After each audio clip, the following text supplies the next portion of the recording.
I'm Rayanne Fields. I'm the Development Director at Old State House Museum, and with me is Bill Gatewood, and we're going to talk about our fountain on our front lawn. Bill, is that the original fountain?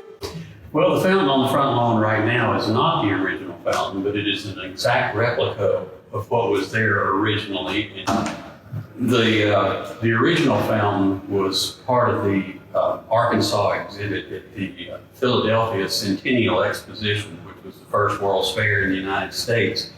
And that was in 1876. And so after that, the fountain was moved from Philadelphia to the front of the Old State House. And unfortunately, at that time, city water was not active, and so it sat dry for a year, and then they hooked it up, and it was its beautiful self. But it eventually deteriorated to the point where it was, you can see that it has, in the photograph over there, it has three bowls, or three tiers.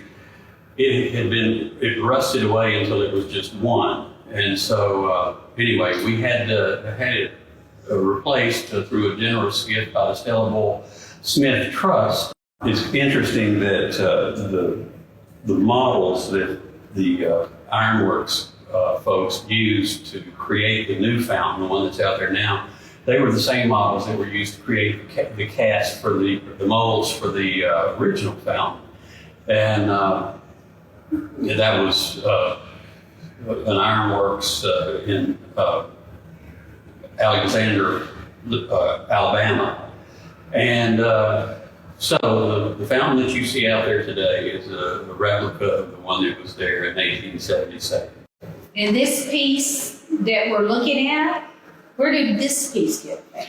This piece of the original fountain was found when a water cistern was unearthed in the under the back parking lot behind the museum.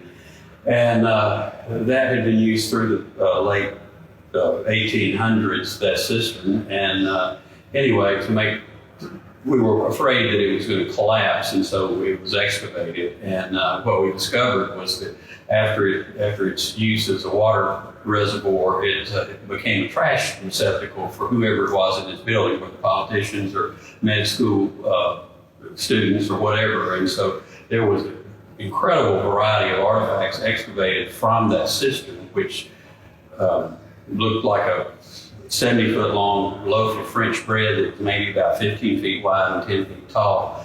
It was a brick thing. And anyway, this piece of the fountain was found in that cistern. I sure am glad somebody dug through all that and found this wonderful piece so we can show people a part of the very first fountain. And you know, it's so pretty out there, and those benches all around it. It's a great place for people to come sit. Oh, it's beautiful.